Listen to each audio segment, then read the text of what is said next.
जय हिंद साथियों। तो साथियों, आज की हम लोग इस टॉपिक में बात करने वाले हैं, क्या यह युद्ध जो हो रहा है ईरान के साथ, निकोलस मादुरो को उठा लिया जाना, क्या कहते हैं कि अपना ग्रीनलैंड को मतलब कब्जाने का अपना दिमाग में लाना, कनाडा के साथ अच्छे बर्ताव ना करना अमेरिका का, यह सारा खेल ऐसा लगता है कि यह चाइना को झुकाने के लिए है।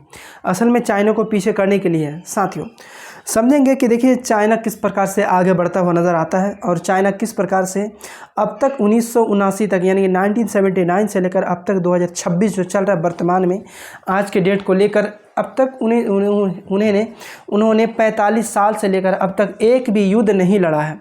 अब जब उन्होंने एक भी युद्ध अगर नहीं लड़ा है तो इससे यह साबित होता है कि चाइना और अभी भी मतलब सबके सामने आकर सबसे डिक्लेयर होकर उन्होंने जिस प्रकार से अमेरिका और इजराइल खुलकर समर्थन में आकर और इजराइल भी हमला कर रहा है ईरान के ऊपर, ऐसा लेकिन चाइना नहीं करता है कभी भी किसी के साथ भी। लगभग 45 साल से लेकर अब तक वह नहीं करता। उन्हें मालूम है कि यह युद्ध में कुछ रखा नहीं है। अगर किसी को डराना है, किसी को धमकाना है तो आपको सुपर पावर बनना पड़ेगा। जिस प्रकार से अमेरिका सुपर पावर है, वर्ल्ड वार 2 के बाद एक धोखे से मतलब सबको कहा गया, उन्होंने अपना डॉलर का कीमत को बढ़ाया, सोना को हटाने के बाद उन्होंने कहा कि हम अपने सारा व्यापार डॉलर में करेंगे। उन्होंने अपना बेस बनाया, सभी देशों में बेस बनाने के बाद कहा कि हम आपको सुरक्षा देंगे। ऐसे एक प्रकार से उन्होंने अपने सुपर पावर का रास्ता चुना। उसी प्रकार से चाइना लगभग 1979 से लेकर 1979 से लेकर अब तक 45 साल तक, आज की डेट तक की बात कर रहा हूँ, उन्होंने एक भी युद्ध सामने आकर नहीं लड़ा। हालांकि सेना की झड़प उनके सीमा में होती है, सेना की झड़प उनके देश में होती है, उनके मतलब जैसे भारत में मतलब क्या कहते हैं कि LOC में है ना, लाइन ऑफ एक्चुअल कंट्रोल में मतलब यहाँ पर होता है। 2020 में भी हुआ था। उसी प्रकार से और भी मतलब क्या कहते हैं कि ताइवान के इस पर होता है। क्या कहते हैं कि अपना वियतनाम के युद्ध में जब 1979 में चाइना और वियतनाम में युद्ध हुआ था, उस टाइम क्या कहते हैं कि चाइना को बहुत ही ज़्यादा नुकसान हुआ था।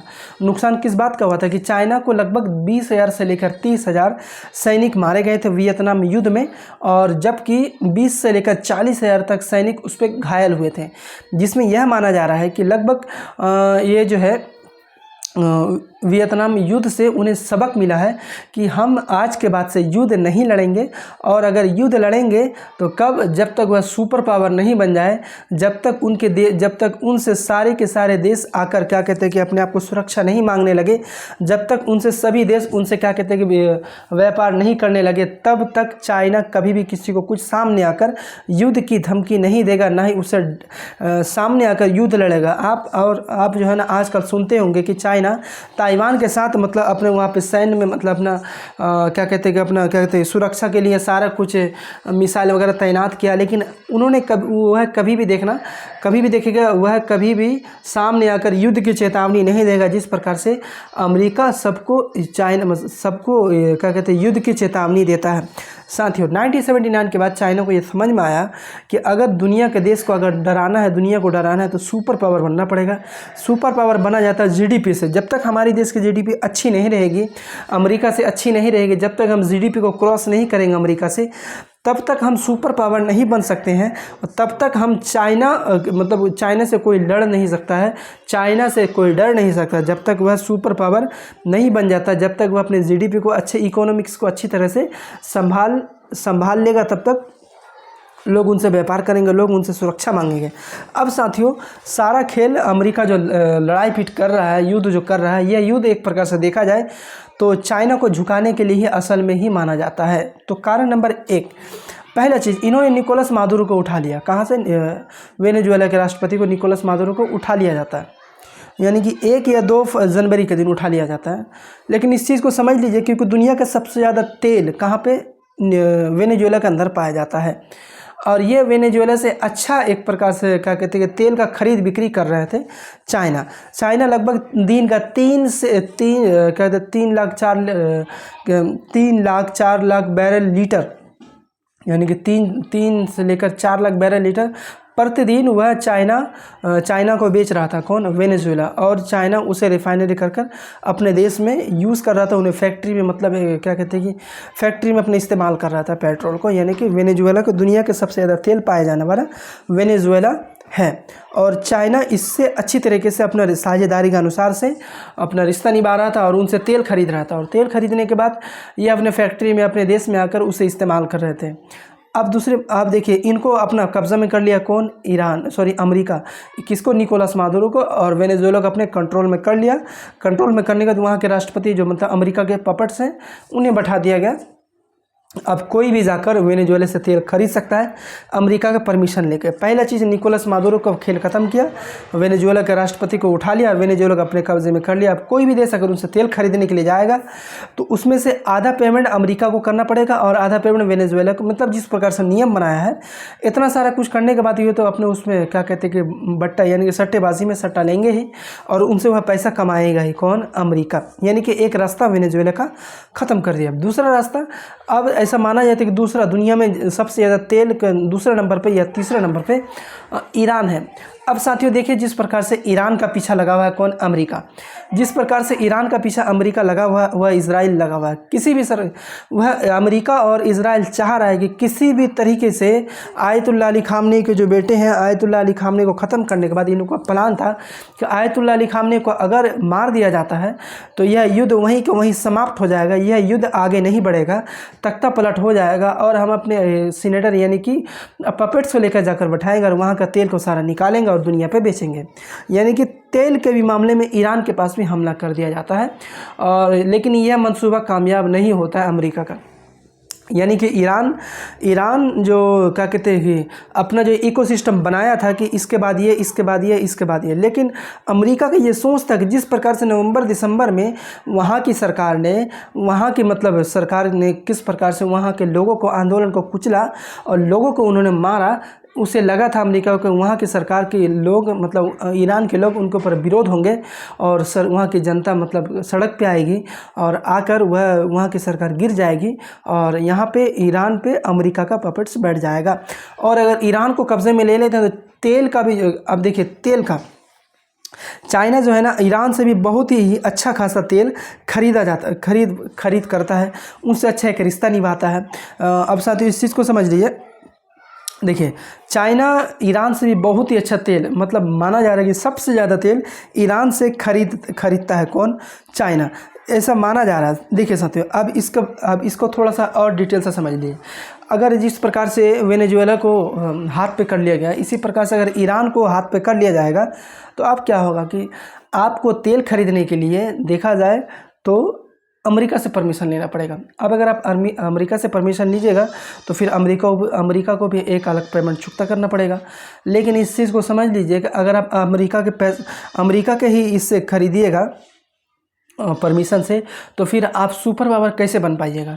यही कारण है कि चाइना और रूस मिलकर हम ईरान की इतनी मदद कर रहा है, लेकिन वह डिक्लेयर नहीं करता है कि हम ईरान के साथ इतनी मदद कर रहे हैं, हम ईरान को ये दे रहे हैं, वो दे रहे हैं। वो जानते हैं कि अगर ईरान किसी भी प्रकार से अगर हाथ से निकला तो फिर इन्हें क्या कहते हैं, उनकी GDP को क्रॉस करने के लिए बहुत ज़्यादा समय लगेगा। अब साथियों इस चीज़ को समझ लीजिए, ईरान का साथ जो संबंध है, ईरान के साथ जो एक प्रकार से क्या कहते हैं कि दोस्ती है, वह किसी के साथ भी दुश्मनी नहीं लेना चाहता है और उनके साथ एक अच्छे से अच्छा व्यापार करना चाहता है, व्यवहार करना चाहता है। साथियों रूस से सबसे ज़्यादा तेल सप्लायर खरीदता है, सऊदी अरब से बड़ा तेल नहीं जाता है, लेकिन वहाँ पे अमेरिका के पपेट्स बैठे हुए हैं, लेकिन सऊदी अरब से भी अच्छा तेल खरीदता है कौन? चाइना। ईरान से भी सबसे तेल मतलब सबसे सस्ता तेल यानी छूट पर खरीदता है, यानी कि फ्री ट्रेड एग्रीमेंट पर किसी भी प्रकार का कोई टैरिफ नहीं लगता। इराक से भी लगातार सप्लाई होती रहती है, वेनेजुएला से भारी क्रूड ऑयल भी होती रहती है, लेकिन अब उनको वहाँ से परमिशन लेना पड़ेगा। चीन की फैक्ट्री और इंडस्ट्री पर तेल पर बहुत निर्भर है। साथियों आप अगर कोई भी छोटे से छोटे खिलौना से लेकर कोई भी एक नया मतलब गैजेट्स देखते हैं, कुछ भी देखते हैं, तो आपको कम लागत व कम सस्ता सामान में और अच्छे लागत में सामान मतलब कम सस्ते लागत में आपको चाइना का माल मिल सकता है। कहाँ पे? भारत के अंदर कहीं भी, मतलब दुनिया के हर एक कोने पे चाइना का माल पहुंचा हुआ है।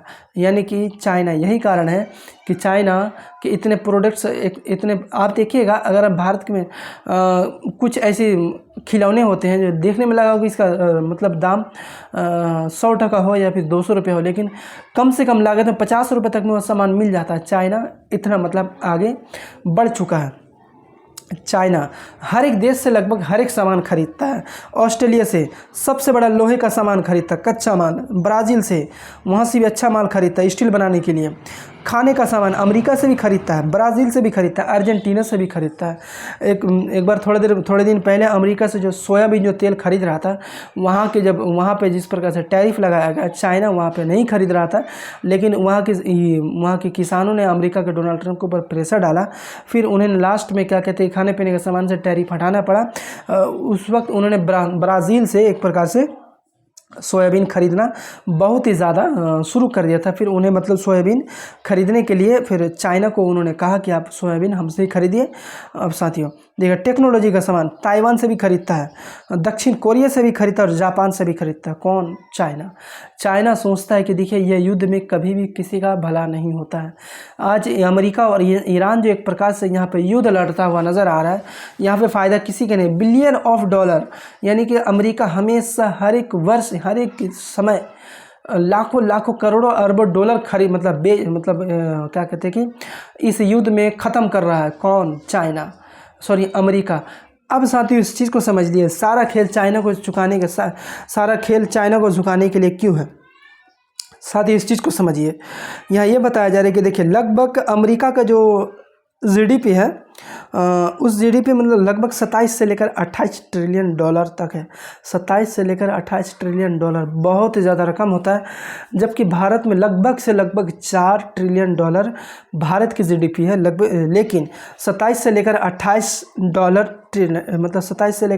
ट्रिलियन डॉलर तक अमेरिका का एक प्रकार से जीडीपी है। लेकिन उसके उलट अगर देखा जाए तो 17 से लेकर 18 ट्रिलियन डॉलर तक चाइना की जीडीपी है। अब साथियों यहीं में आकर ये लगाइए, ऐसा माना जा रहा है कि 2024 से लेकर 2025 के अंदर तक इन्होंने इस प्रकार से अपने व्यापार में ध्यान दिया। कौन? चाइना। इन्होंने इस प्रकार से अपना व्यापार में ध्यान दिया, इन्होंने किस प्रकार से, ऐसा तरीके से इन्होंने सभी देशों से तेल मंगाकर, गैजेट्स मंगाकर, टेक्नोलॉजी का सामान मंगाकर इन्होंने इस प्रकार से क्या कहते हैं कि अपने आप को ग्रोथ किया। इन्होंने अपने आप से किस प्रकार से क्या कहते हैं कि अपना युद्ध से दूर रहकर इन्होंने व्यापार में ध्यान दिया। लगभग 1 ट्रिलियन डॉलर का मुनाफा कमा लिया। कौन? चाइना। जब 1 ट्रिलियन डॉलर का मुनाफा कमाने के बाद यह कहता है, मतलब तब तक इन्होंने किसी से भी युद्ध नहीं लड़ा। अब अगर ऐसे ही इनके ट्रिलियन ऑफ डॉलर अगर कमाई होता रहेगा तो लगभग अमेरिका को पछाड़ने के लिए लगभग 10 साल से लेकर 12 साल तक उन्हें लगेंगे अमेरिका को पछाड़ने के लिए। अब अगर अमेरिका से ज़्यादा जीडीपी हो जाएगी तो जीडीपी होने का मतलब हुआ अमेरिका से ज़्यादा ईरान के पास ज़्यादा सैन्य ताकत हो जाएगा, टेक्नोलॉजी का सामान चाइना के पास हो जाएगा। सारे लोग इनसे आकर धंधा करेंगे, अमेरिका से मतलब भरोसा तोड़ने लगेंगे। यही कारण है कि सारा खेल चाइना को झुकाने को लेकर ईरान खेल रहा है। ईरान पर कब्जा करेगा तो अमेरिका का कब्जा ईरान के ऊपर हो जाएगा, परमिशन ईरान से लेना पड़ेगा। वेनेजुएला के ऊपर कब्जा हो गया तो एक प्रकार से देखा जाए तो फिर क्या कहते कोई भी उनसे तेल खरीदेगा तो अमेरिका से परमिशन लेना पड़ेगा। साथियों बस यही कारण है कि आज के दौर से लेकर चाइना कभी भी सामने आकर युद्ध नहीं लड़ रहा है। वह सोच रहा है कि यह युद्ध में कहीं भी किसी भी प्रकार से हमारा फ़ायदा नहीं है। फ़ायदा होगा तो सिर्फ जो शांति के साथ अपने इकोसिस्टम पर, अपने इकोनॉमिक्स पर, अपने जीडीपी पर जो क्या कहते हैं कि अपना ध्यान देगा, वही ध्यान ही उनको ग्रोथ में लाएगी, वही ध्यान ही उन्हें सुपर पावर बनाएगी। जिनके पास पैसा होगा वही सुपर पावर होगा। यही एक दिमाग लेकर चाइना चलता हुआ आ रहा है। बस साथियों आज के लिए इतना ही समझते हैं, तो बने रहे हमारे वीडियो के साथ। अच्छे लगने पर लाइक एंड सब्सक्राइब ज़रूर करें। बंद कर रहे हैं।